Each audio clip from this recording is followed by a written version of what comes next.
Hey guys! I know, I'm actually posting a video before the end of the year. I'm shocked. I work in retail, and this holiday season has been kicking my ass, so I haven't had the time or energy to do any sort of research or make videos. But here's one today. So I know a lot of people are putting out their top 10 movies of 2019 videos right now, and I was going to make that. And then I actually did film one, and it did not turn out great, and I realized that I kept talking about the performances in the movie, and I liked those better than the actual movies themselves. So I thought, wouldn't it be an original idea if I made a video about my top 10 favorite performances of the year? And these aren't necessarily like Oscar-winning performances. There's just performances that I've enjoyed. And, you know, I didn't really get out to the movies that much this year. I know, shame on me. So if I miss somebody or you have a different opinion, sorry. But please let me know if I missed a really good performance. Let me know in the comments. I'd like to see it. All right, without further ado, let's get into it.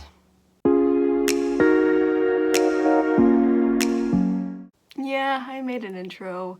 I just thought it would be a better transition than a black screen, but yeah.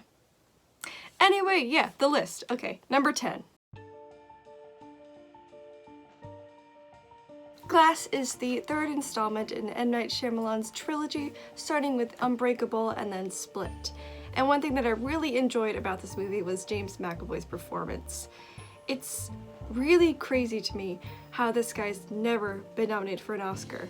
You see, he gets so dedicated to his roles, especially this one. And there's one scene that's really impressive where he's doing all of his personalities, even newer ones than Split, and it's done all in one take. For most of the film, he remains in his beast personality, and it's so incredible how he's able to emit so much rage and how much energy he can put into his performance while also maintaining control, and the way that he's able to move his body in a certain way. I just love the dedication he brings to it, and you could just see all the preparation he had to go through to portray this role. I think it's even more so than in Split. So James McAvoy, I think he's an incredible actor, and I just think he's just gonna keep getting better and better, and I hope more directors and writers just keep giving him these incredible roles because he's just very capable of doing them well. It Chapter 2 is obviously the sequel to It, and Bill Hader portrays the adult version of Richie. My favorite thing about this movie is the casting. I think it's some of the best casting from child actors to adult actors like ever. And Bill Hader to me was definitely the standout in this film among the adult actors. He's able to use his background in comedy to make all these sarcastic remarks, but he doesn't come off as a jerk. He comes off just as a likable guy who has a lot of complex issues. Like he's not always confident, but whenever he throws a jab at Eddie, we get it and it's funny.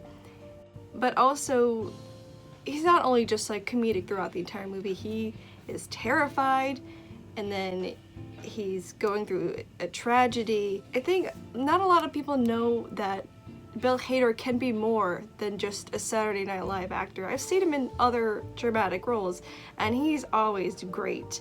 And I hope this film really opens people's eyes and are able to accept Bill Hader as more than just a comedian or a stand-up comedian, and that he's actually a really good actor.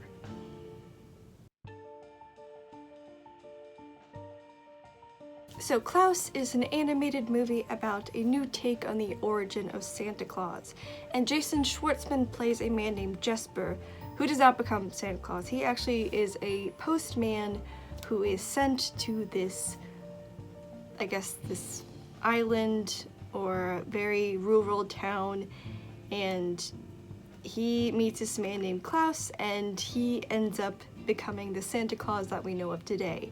What I really love about Jason Schwartzman's vocal performance is that it really reminded me of Kuzco from The Emperor's New Groove, which I really love, but he's not trying to play like David Spade or anything. He's goofy and he's energetic, and he's able to portray a vast range of emotions only with his voice. And I didn't actually know that this was Jason Schwartzman until I looked it up, so it's not like I could really recognize his voice because it sounds so different from him. I know Christmas already passed, but it's on Netflix and I really recommend it because it's such a great family film. I think everybody would love it.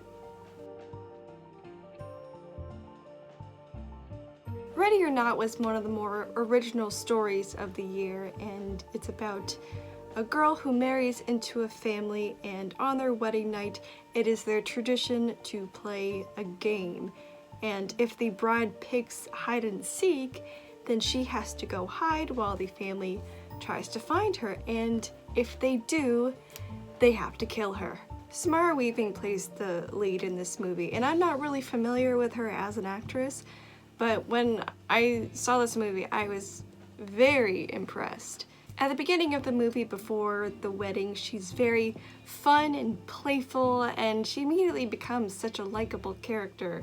It's like somebody you want to hang out with, and then during the game, when she finally figures out what the intent really is, she doesn't immediately go into fight back mode. She's genuinely terrified. She starts like crying and freaking out, and it's so believable what someone would actually go through in this moment. She's confused, she doesn't know who to trust, and eventually she finds, weapons, and she has to fight back because that's how she's gonna survive.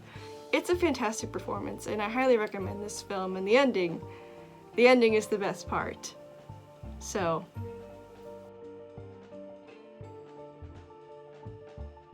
yes, my number 6 are 2 performances because I think they're both equally as good in this movie. It's really hard to describe a good performance sometimes because I think the best compliment an actor can get is that I 100% believed every emotion and circumstance that was portrayed on screen.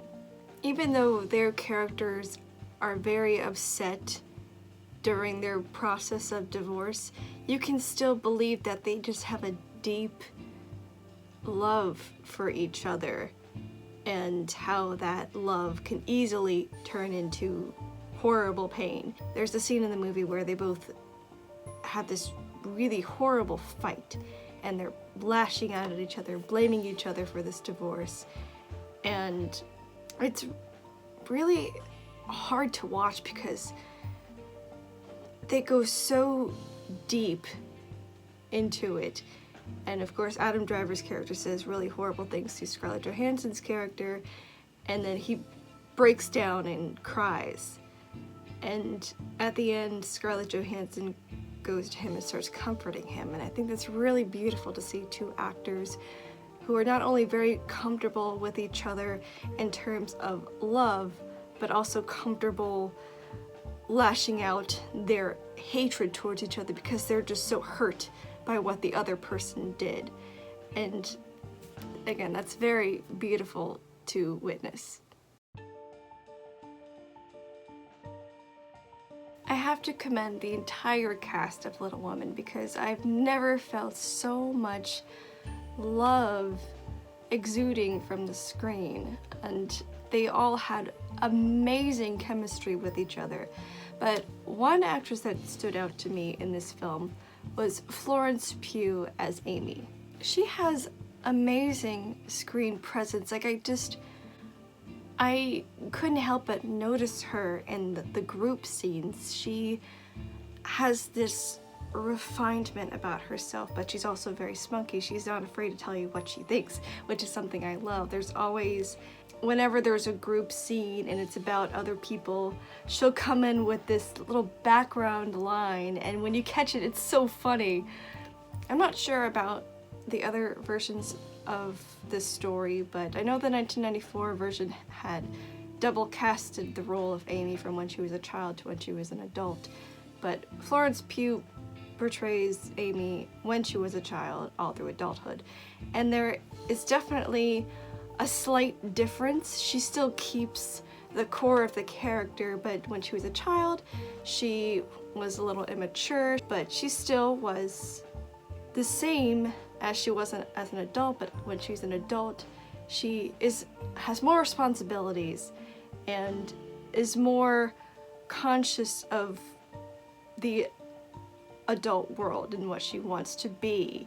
And again, she's not afraid to tell certain characters what she likes and what she doesn't like. She doesn't care about other people's feelings. But she doesn't do it in a snotty way.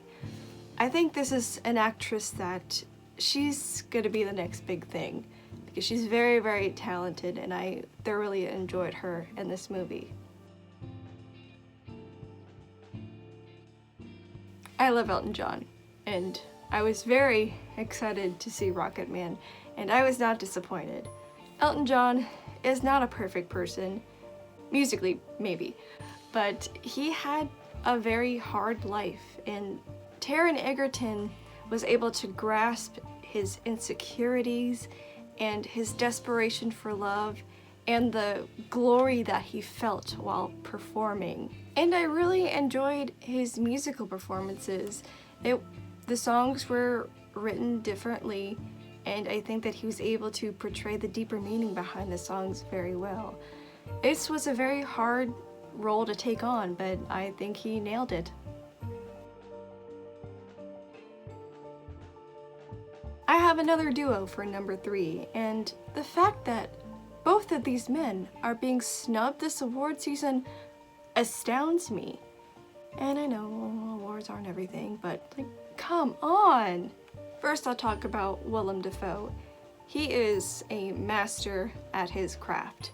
He seemed like a Shakespearean actor, but with a Northeastern accent, who had all these stories, and I just wanted to hear him talk, even though it was difficult to understand the majority of what he's saying, and it was really just fascinating to watch him. And this is Robert Pattinson's best role to date. He has really come a long way as an actor. He is fearless in this role, and I have to commend him for just doing a bunch of risky things, and it works so well for this movie, because this movie is crazy. It's really weird, and I really commend him, and I think he's another one of those actors that's just gonna keep growing, and it's really nice to see. So if you want to see a powerhouse in acting, definitely check out The Lighthouse. Leo, he's so good. This is a very different role for Leonardo DiCaprio. He's not playing a tough guy like he usually is. He's playing an insecure actor playing tough guys, and it's so funny. I never knew that Leo could do comedy like this, and he's not even trying to like play into the comedy. It's because he doesn't play into it that makes it so funny. All of his emotions and frustrations and his anger, like the scene where he thinks that he did really terribly in a scene, and he goes back to his trailer and has a fit. I laughed the entire way, because as an actor, I know how it feels to like not get a scene, and how much frustration he's going through, and just the fact that like he thinks he's terrible, but he's not, and he's just throwing a tantrum. Oh, it's gold. I love it so much. He kind of keeps that persona throughout the film. He knows he's good, But at the same time, he's worried that he's not bankable anymore as an actor and how scary that could be. But he doesn't go like too deep with it and makes it really depressing. He keeps it light, which is obviously what you want to do for comedy.